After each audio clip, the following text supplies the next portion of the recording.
The most dangerous dive site on Earth. Diving gone wrong. Oh shit. Blue hole in the Red Sea in the Sinai Peninsula of Egypt. It's one of many of these blue holes around the globe, but this one is considered to be by far the most dangerous. And as I'm sure you'll see, this is only highlighted by some of the horrifying incidents that have taken place here. As always, viewer discretion is advised. If it's horrifying, why is there so many people swimming around? Look, whoa, there's like 20 people here. Probably more.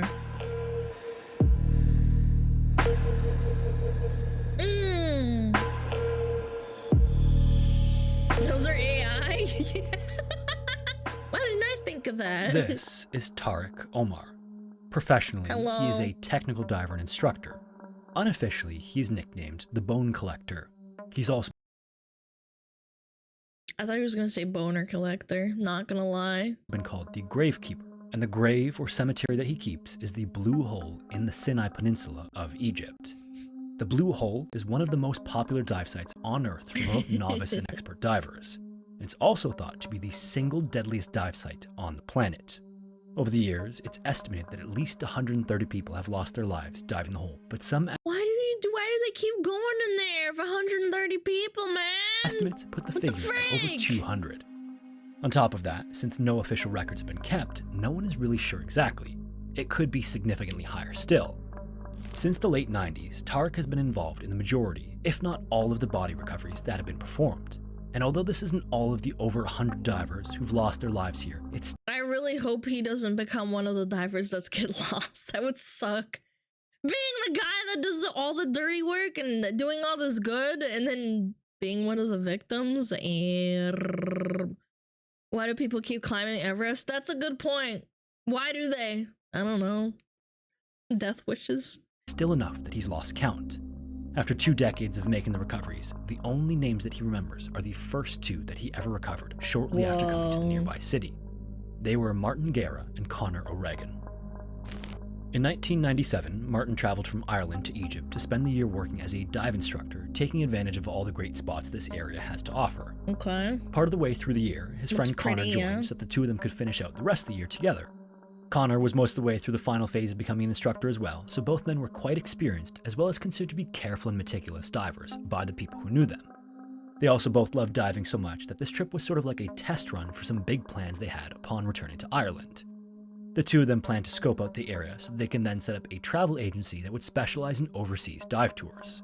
In November of that year, about a month in advance of them heading home, they both went to visit the famous Blue Hole dive spot to do some diving. This trip was part of a larger trip made by PADI, which is a worldwide diving organization, so a bunch of other trained and professional divers were on the trip. I mean, I guess it's probably not that bad if you're just swimming around. Diving is probably a different story, no? Again, danger? This doesn't look dangerous. It's just a reef, right? As well. At some point Looks during pretty. the dive, Martin and Connor were separated from the rest of the group, and so they were alone with no one else around them. Somehow, when they got separated, they accidentally went too deep for the gas mixture they were using. This caused them both to lose consciousness, which then caused their regulators to fall out of their mouths, and then they sank to 65 meters or 213 feet.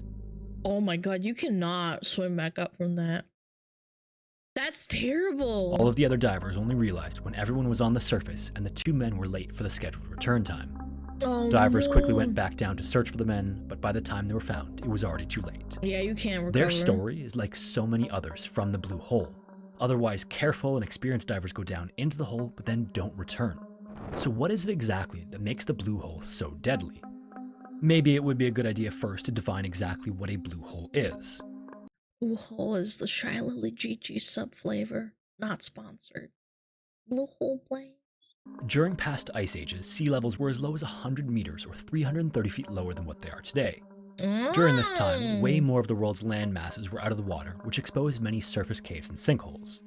Over time, the rain eroded these surface caves, as they normally do with limestone, and then as the sea levels rose, this was compounded by the salty seawater flowing over the rocks. Many of these surface caves then collapsed further into these large circular holes that are now visible under the water's surface and are essentially vertical caves. The cool but creepy part about them, though, is that the outer edge of these holes is composed of different types of rock that don't dissolve like the inner portion. Inside of the edge of this stable rim, the holes can drop dramatically to much deeper than the surrounding sea floor. The Great Blue Hole off the coast of Belize is a good example of this. The edge of the hole is only 10 meters or 33 feet deep, but then if you drop over the edge, it drops vertically to 124 meters or 407 feet in basically 407 feet? Holy a single vertical drop. And because the depth of the edge and bottom are shit. so different, this creates the crazy contrasting color that's visible from the surface. You'll have a typically blue tropical water around the edges, but then a deep dark blue in the middle close to the color of the open ocean. Another consequence of the contrast in depth is that the water circulation in these sinkholes is often very poor, especially the deeper you go. In fact, many of the bottoms of these blue holes are completely without oxygen, so in addition to being deep and dark, they can be completely devoid of sea life, which makes for sort of a barren alien world compared to the surrounding waters.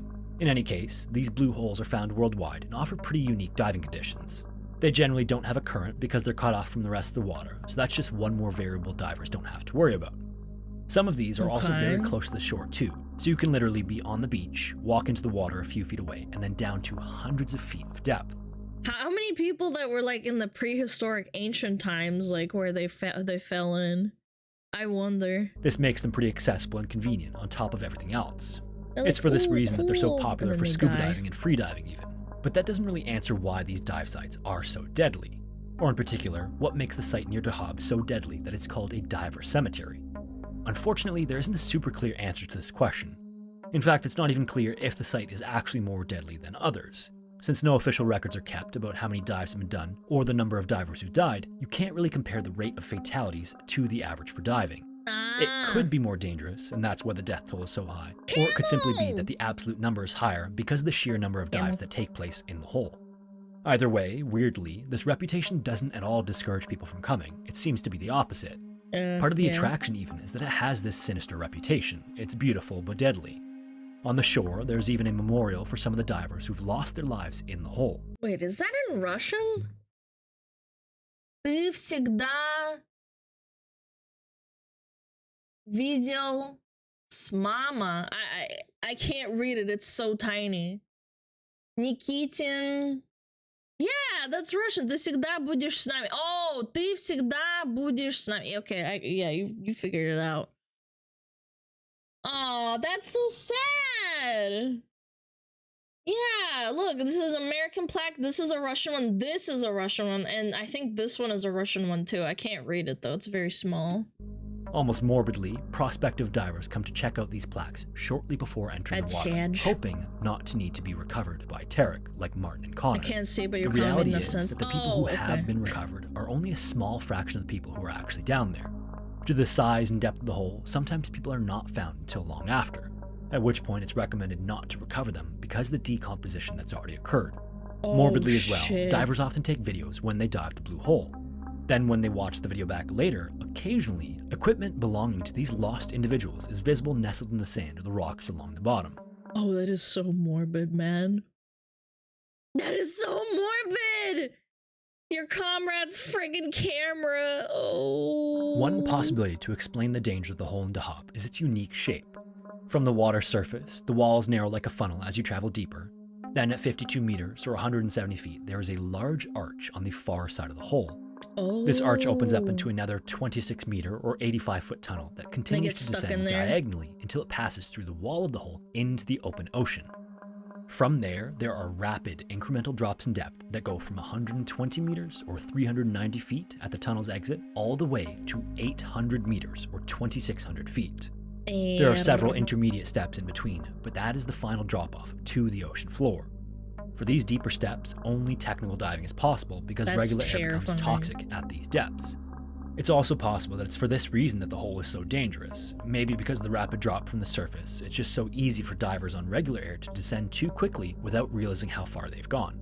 Oh yeah, you basically, if you descend too quickly, it's the same thing that happens with like submarines. If you ascend or descend too quickly, you will literally die. Your body just caves out. That's why you have to do a very slow drop so that your body can get adjusted to it, or a very slow rise. Then, before they know it, the nitrogen in narcosis becomes too intoxicating and they pass out. But it's not only divers on regular air who have died there, obviously. Air in your blood, yep. Like, for example, in 2011, a man named Igor planned to do a technical dive down to 150 meters, roughly 50 meters above the hole's true depth. He was very experienced and had done exactly 400 dives when he entered the water at the blue hole that day. First, he got to enter the arch at 50 meters. Then at 90 meters, he passed another man who recalled thinking that Igor looked shaky, but that he gave him the okay signal anyway. Then down to 120 meters, then to 150 meters, and Igor was at the deepest he'd ever been by far. Holy crap. After a hard landing on a ledge at 150 meters, he began to ascend, but by then, things were already beginning to go bad. At 130 meters, Igor began to hyperventilate. This turned to complete panic, and then in an instant, Igor shot up to the surface without making any stop. Oh no, that's the worst. Yeah, this is why I don't do diving. I've thought about it, and then my mom and dad told me, like, Alana, you really gotta think about it. Like, you're not very smart. And I was like, fuck, they got me. If you panic or you fuck up, you can die. I'm like, okay, maybe I won't. They're like, Alana, first of all, I know we love you, but you're not very smart. And I'm like, yeah, that's okay. You need the right mix of solutions in your cylinder if you're scubaing. Yeah, that's too. Yeah, that's very important. That's cold. Nah, it's okay. I'm used to it. I'm used to it. My buddy does diving professional. Should ask him about this. I genuinely, I think it's very terrifying to do dives. Yep. This is a terrifying thing to do without making decompression stops for the depth that he dove. All of the dissolved gases in his blood due to the pressure at depth were now expanding rapidly as he ascended. By the time he hit the surface, they would have been causing him an immense amount of pain and would have been blocking the blood vessels all over his body. Oh my gosh. As his head broke the water, he cried out in pain, and then a few minutes later, he was dead. You basically like have like a internal aneurysm, I think. Yeah, like the pressure, the chemicals in your blood just like go, and then your brain, basically gets shocked and you die. It's very sad. Nitrogen embolism. Yeah, that's a more technical word. I know like aneurysm is not correct, but still, it's scary. That's why I only snorkel. My thalassophobia would not let anything more than that. Dude, me too. I love the ocean. And I've spent a lot of time like swimming in the sea and lakes and like in oceans. I get too scared of like diving too deep. It's scary. It gets eerie. I don't think I have thalassophobia, but I definitely have like a lot of respect for the ocean, and it can be like, it's like a respectful fear. I'm like, maybe I shouldn't dive too deep. Igor would be one that Tarek didn't need to recover. Maybe another reason that this hole is so dangerous is that although diving is sort of regulated, in this area, money goes a long way. Most of the dive shops in the area are licensed, but some aren't. And then in addition to that, there's also lots of competition, which drives down the price per dive. Because of this, some of the instructors and guides are willing to forego some of the rules and regulations in exchange for a little extra money. This can create some suboptimal conditions for inexperienced divers. However, at the very least, at least the people who pay for these services still go with someone who is trained and experienced. A far worse thing to do would be to simply go alone. The most famous incident at the Blue Hole is one that I'm sure many of you are already aware of, but I think a video about the Blue Hole wouldn't be complete without covering this incident, so I've included it in this video. In April of the year 2000, a man named Yuri arrived in Dahab with the intent of taking advantage of all the diving spots in the area. Yuri, who was a scuba diving instructor, had brought all of his scuba equipment with him and arrived in Dahab after visiting a friend of his in the nearby city of Tel Aviv. For several years, as it was for many divers, it had been a dream of Yuri's to dive the Blue Hole. Yuri's father had made him promise not to do anything stupid or dangerous, and so with that... Oh no, not the dad telling you not to do anything stupid. That breaks my heart. The dad having to live with the guilt. Although he was alone, he attempted to find someone to go with him. So within a few hours of him arriving in the city, he was walking the street along the many dive shops looking for someone to go with him or to take him along. People watched as Yuri wandered back and forth, inquiring about different services, until finally he managed to find a local man who agreed to go with him. Shortly after that, the two of them arrived at the dive site and entered the water. During Yuri's dive, he captured this video. The video begins and Yuri can be seen near the water's surface. There are other divers around him, coral reefs, fish, and the water is bright blue and so clear. pretty. He briefly looks down at the camera to fiddle with it and seems to attach some sort of lens cover to it. Maybe this was some sort of case to protect it from the pressure he knew it would experience.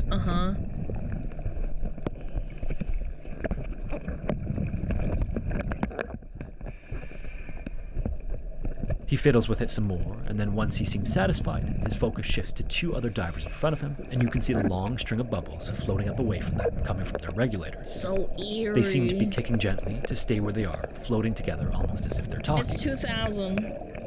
The year 2000. It's quite old. He approaches these divers, close enough to where it seems he almost might come into contact with them. He then moves past those divers and looks off into the distance, and all he can see is the dark water with nothing in sight below him. I've done this before on an island, dude. I've done this before on an island. It was in Fiji, I believe, and there's coral reefs, and it's really eerie when the drop off, because there's like a bunch of fish, and it was really pretty, and it's sunny outside. But when you look out into the ocean, there's nothing. From somewhere much deeper, more bubbles seem to be floating up, indicating that some other divers are deeper and out of sight. Yuri then begins to move in the direction of those bubbles. I'm now going to skip ahead in the video, where Yuri stops moving around and fiddling with the camera and begins his descent. Oh shit. Yuri can now be seen refocusing and directing his gaze toward another diver down below him. Maybe this is the lobe he brought along with him. The person in front of him has another long string of bubbles floating up and away from him, and soon enough, Yuri seems to swim past him. He then looks up toward the surface, and you can see the sun shining through. Then his gaze goes back down to what looks like the bottom.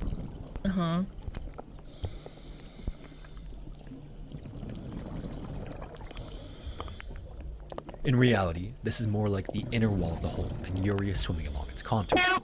The water here is already much darker than the surface above. Now I'm going to do something that I don't normally do. I'm just going to let the video run without saying anything so that you can listen to his breathing as he descends. Occasionally, you'll see the inner wall in the bottom of the frame, but pay attention to just how dark the water gets in just a few moments. Oh, this is the blue hole. This is where they make the blowhole blast.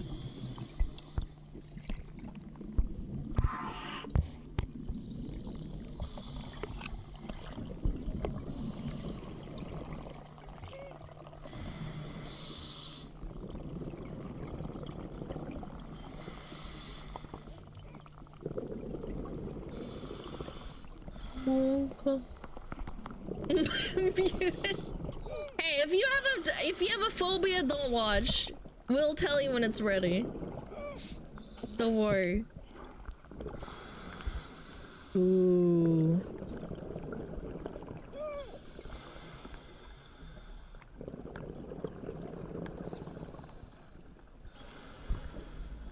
Now is maybe a good time to mention that Yuri is only using regular air. As he was descending, he would have been increasingly affected by nitrogen narcosis. And in addition to that, his buoyancy control would have become less and less effective as the pressure increased. The water is already so dark that it's unbelievable. No!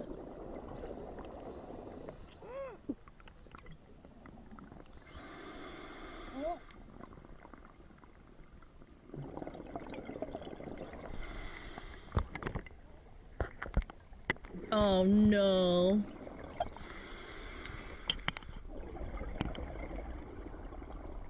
This is why you fucking check your mixes, man. Poor guy.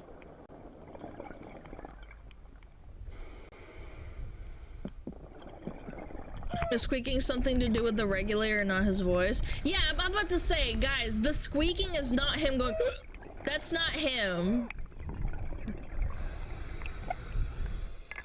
You wouldn't be able to hear it. He looks at his dive computer to check his depth, and it reads 81 meters, or 265 feet. Regular air isn't recommended below 40 meters.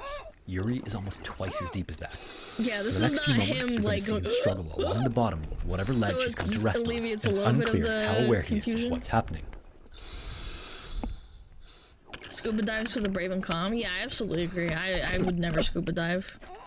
In a second, Be a you're going to very hear the special hiss of air person. as he tries to inflate his buoyancy control device. Oh no. Unfortunately, Yuri is too deep and the equipment he has is too heavy. Oh no.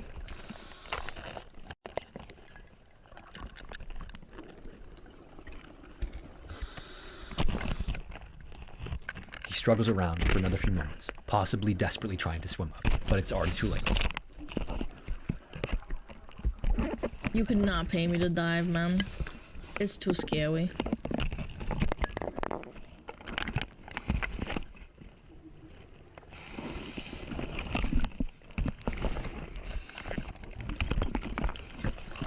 Just swim up. He can't! He just explained why. His diving equipment's too heavy.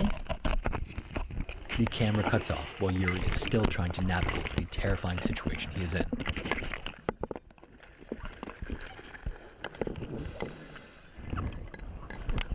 I would dive, but only near a coast, not this deep. Yeah, I wouldn't know. I wouldn't. I don't know if I'd even do that. About to be 40 honest. minutes later, when Yuri didn't Something return can from go the wrong water, really everyone fast. knew what that meant. His parents were contacted shortly after, and his father was in Dahab the following day. After pleading with the locals to recover Yuri from the bottom, Tarek finally volunteered to make the recovery. At the time, this was the deepest recovery that anyone had ever done. Oh shit! Yuri he's was gonna do eventually it found himself. lying face down with far too much weight attached to him at a final depth of 91 meters. Tarek also found that in his effort to make himself more buoyant, Yuri's buoyancy control device had actually burst due to being overfilled. Yep. In the end, Yuri was brought back up and all of his personal belongings were returned to his parents. This included the camera, which at the time, Tarek didn't know was still functional. It was only rated for a depth of 75 meters, so he assumed it had broken and any footage wouldn't have been captured. Unfortunately, as you saw, it had captured everything, which was promptly played in front of his mother and father. Tarek has stated that had he known it was functional, he would have flooded the camera himself. In fact, the final 5 seconds of the footage were captured the following day accidentally as they were trying to see if the camera was working. Oh no. Yuri's footage is now used as a warning for new divers about the dangers of scuba diving. The striking thing about the video is how quickly it all seems to happen. In a sad way, it's good. From the point that the water is so clear and A calm warning. and everything is fine, just a few moments pass before the water is pitch black and alien. Before you can even tell what's going on, it's already too late. And maybe it's for this reason that the blue hole in Dahab is so deadly. The conditions at the surface give the illusion of a much safer environment than what and it it's is. not. Mother Nature don't Thank fuck you all around, so much for chat. watching. If you want to see the full video, a quick search of Yuri Lipsky on YouTube will get you the full footage. I know this is an incident that's been covered a lot before, but it's one that's so always harrowing and contact has the been pros. Don't recommended just by go so with many of random you. locals. I wanted to put something out that was covering it. Hopefully there were even some new insights if you'd seen it before in some other capacity. If you want to support the channel, give this video a like. If you have a story suggestion, feel free to send it to me by the email found in the description. And once again, thank you so much for watching, and hopefully I will see you in the next one. Mommy! Piss, piss, piss. Shit! Piss, piss, piss, piss, piss, piss. Fuck, fuck, fuck, fuck, fuck. Fucking shit on calm. Piss myself. Fuck, fuck, fuck, fuck. Piss, fuck, piss, piss, piss, piss, piss, piss, piss, piss, fuck, fuck, piss, fuck, piss, fuck, piss, piss, piss, fuck, piss.